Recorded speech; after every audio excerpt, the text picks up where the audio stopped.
Hi, I'm going to be taking a look at what I get for the month of September for the United States. And I'm going to use I'm going to start out with the Viator Somniorium.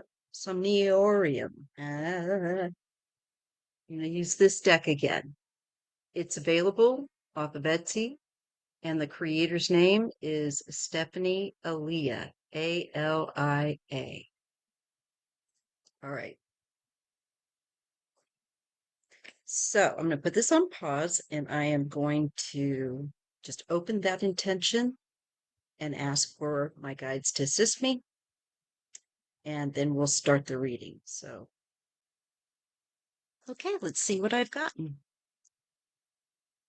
This is such a nice deck. It really is worth the money.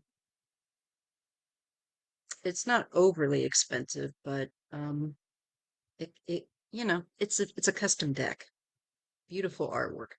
Anyway, we're getting the card of robbery. A focus, I think, investigation energy into, I think, monies, things of value, can even be classified things.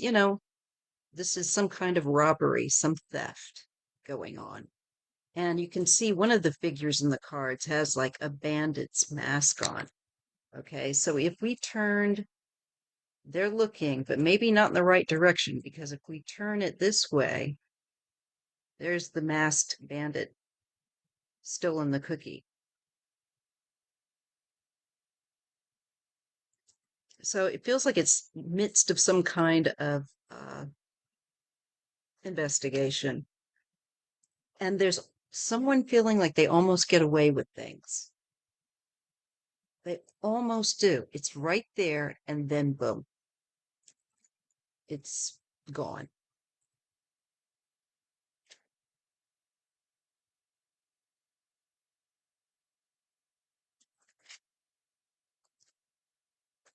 Someone is thinking that they're going to get away with it. We see conflict. And not for nothing, we have an entity that is looking like they are of the lower vibe with little horns. And then your, you know, person that is not involving themselves in that kind of energy over here. So this is the shadow self and the higher self and the ego and spirit. It's conflict peaking in the United States, where we have way too much egotism going on in government and using it as a money funnel.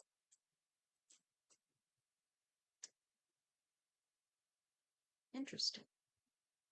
With that conflict card is the card of past lives. So that's informative. It's letting us know this is something that has played out before amongst those that are in government and likely us as populace.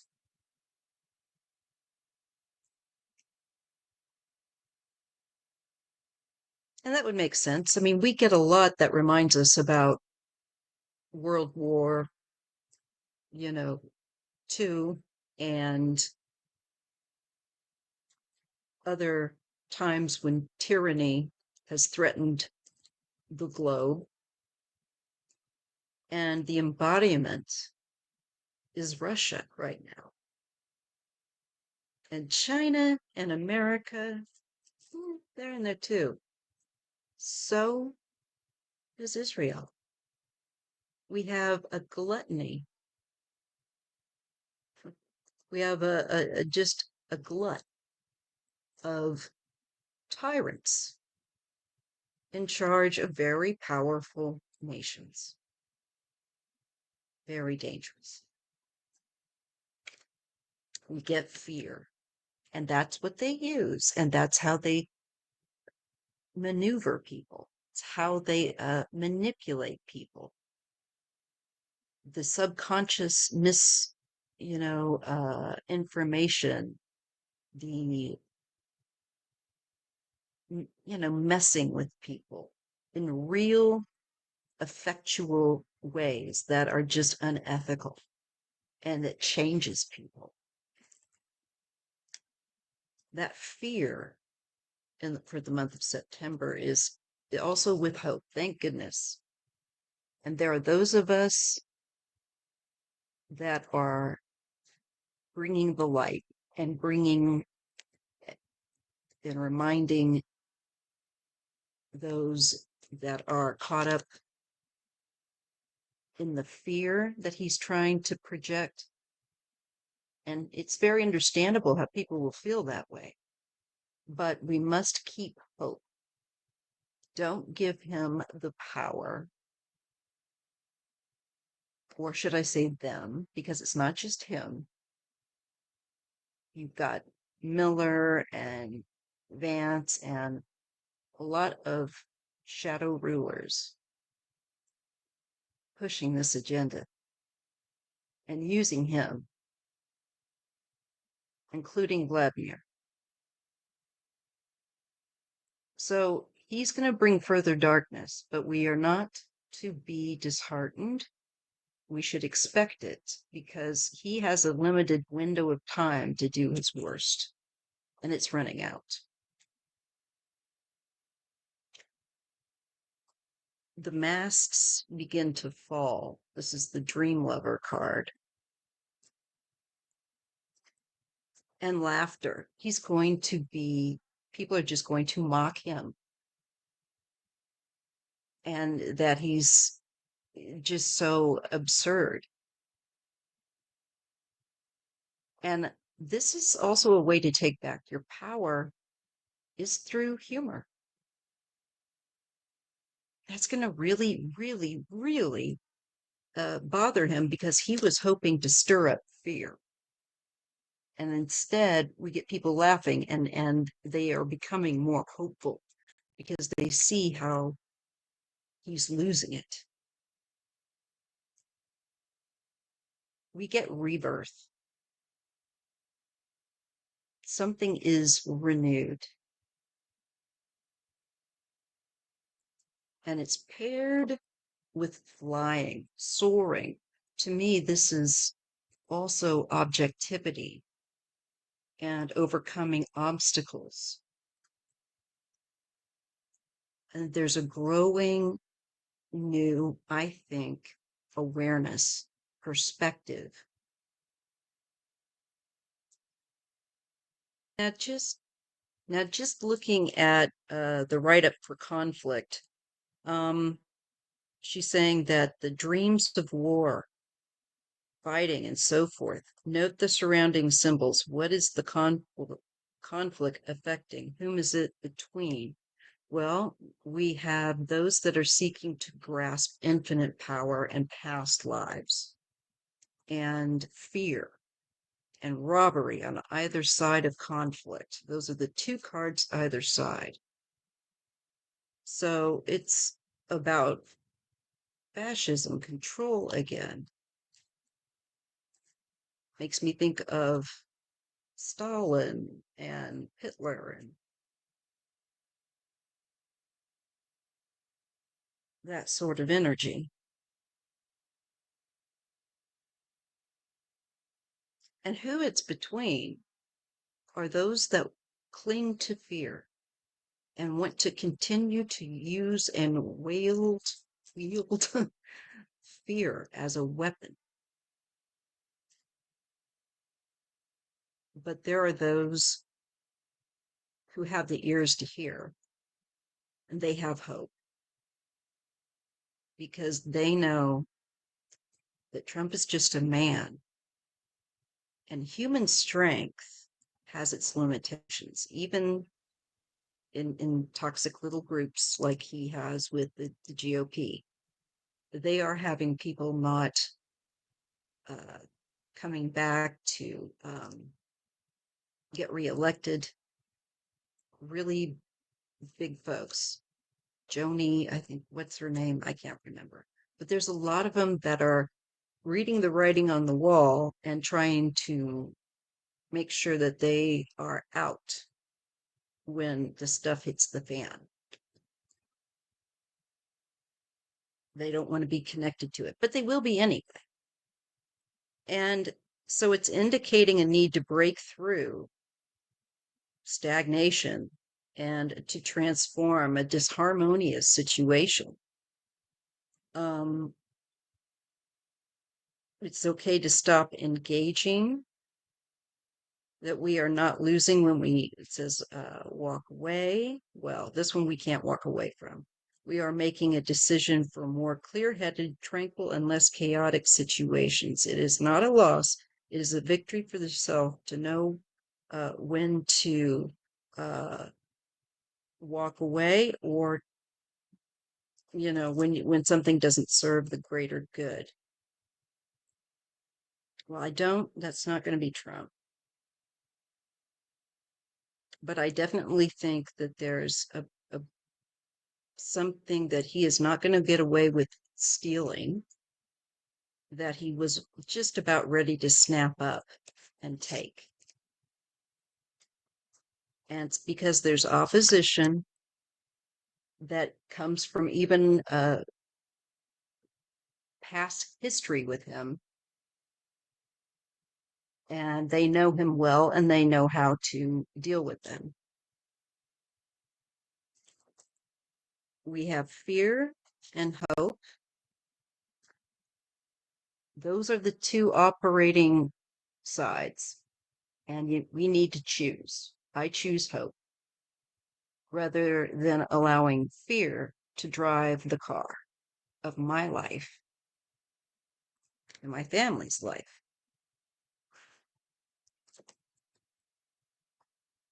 We got dream lover and laughter. This is continuing to mock his appearance when he does absurd things. Like, I think this is a continuation of his absurdity being mocked, like by Gavin Newsom and others. I think it's going to actually get under his skin even more, because we have the rebirth, there's an ending, and flying.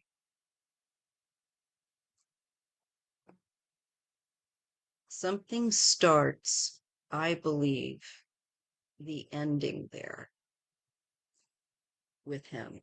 It begins to affect him more. Now, in rebirth,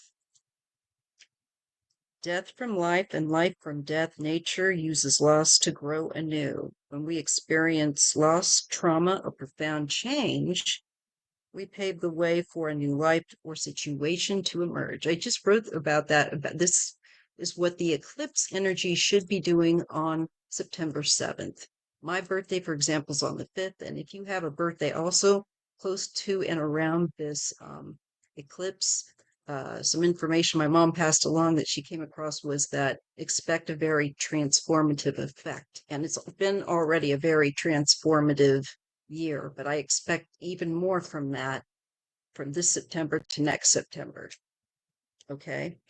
That's that full moon Piscean energy that is going to build and shift out old other energy. So, but you got to be open for it. You look for what you can from sorrow and turn it into fertilizer. A new life only comes if we are able to let go of the old. Lots of also letting go of old habits, old things that don't serve. Trump, he doesn't work. He doesn't serve us well at all. But there's a new self, and it's about personal evolution and growth. It will take work, but it's worth the reward. So I think that if you're on the side of hope, you finally start to see perhaps a glimpse of some good things that become more clear during the month of September. I think his further decline becomes more obvious with this eclipse. I think his delusion and that Piscean full moon, supermoon energy, because it's also a supermoon, I think it's really going to accelerate his decline in a number of ways. I think physically, mentally, emotionally, that by December, I think perhaps at the winter solstice, as I just keep getting the 21st, something major occurs. If you're not sure what I'm talking about, please check out my other videos about Trump's next 6 to 8 months. All right, now looking at flying, we get that is liberation. So there's going to be an ending coming. That September heralds rebirth, and that is an ending before a new beginning. So again, I believe it means it is the real Kickstarter of, I think, Trump's end, to be honest, as a ruler in America and the GOP. We have symbols of liberation and movement and freedom here with flying. That goes along with rebirth. Something is new. And there's transformation, breaking of a cycle, people reclaiming their power, often requires energetic focus and willpower from us. Okay. And I believe that we'll get things going again as well. So there's movement, really, really powerful movement, because of the flying aspect of the card. This card helps to let you know where you are at in the moment, but also is asking, what do you need to do in your life to feel like you are flying again? Well, to actually feel that light, we would need to not have you know who at the helm. Okay? In order to fly, we have to be confident, sure, and use our personal strength to lift us up. How can you get back into your power and back into your self-confidence again? We will have that. There's going to be a rebirth. I think, once again, people are going to see behind the curtain in September and realize more clearly that this mess, this regime uh, of that felon, is now coming undone and will continue to unravel. And of course, up to the point that he can no longer be there and the GOP can no longer prop up Vance, they're going to try to do their worst. And we will have to clean up the mess as usual. But there's going to be real change. And I think that's what we're getting from this. That's going to be very significant. Okay, let's see what else. A few more cards. Recurring dream. Okay, and it's paired with healing. So even though it might be an intense time, it brings at the end of the day light and healing and hope and the movement toward that. It's awakening. And the healing of the community, and I think our nation. We have warrior. That is people that are actively willing to defend the vulnerable and what needs to be, stood up for and fought for. And there's dwellings. To me, this connects to, I think, citizens rising up and demanding change. Yeah, dwellings is something we inhabit. It's often a symbol of an established societal structure, um, philosophy, subconscious. Okay. And there's the willingness to fight. I think it's going to cue that.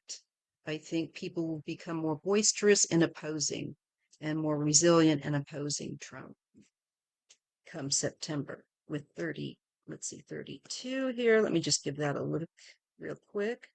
It's a new deck to me, but I'm having fun reacclimating to it. All right, let's see, 32. Yeah, we have a lot of America always gets a lot of cards of healing, that we have a lot of healing coming on our um horizon in the future once Trump and is out. And it's not going to happen just like magic because they'll be dealing with the mess of the GOP. That should be a given understanding. But they're going to be in such poor position, really not having enough support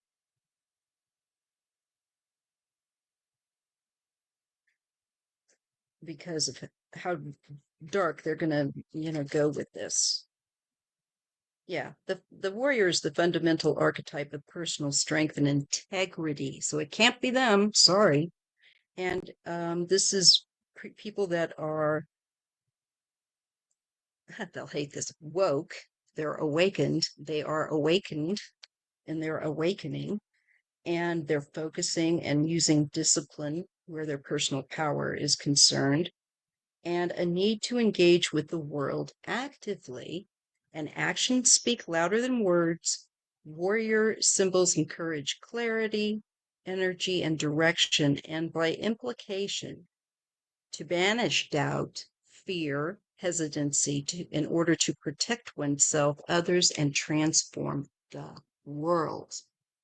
So I think as America goes through the beginning of Trump's end, it will set a precedent for other tyrants to fall. All right. Yes, that is a hopeful reading, but don't get it twisted that it doesn't mean that we won't be going through the dark until then. In fact, we're heading into greater darkness until we get through and look behind the curtain and things for Trump come undone. All right. If you appreciate readings like this, YouTube keeps subtracting my subscribers. Please give me a thumbs up. I'll just wait it out. But I would appreciate your help in the meantime, and I'll see you on Sunday for live Q&A at 3 p.m. Pacific time. Bye.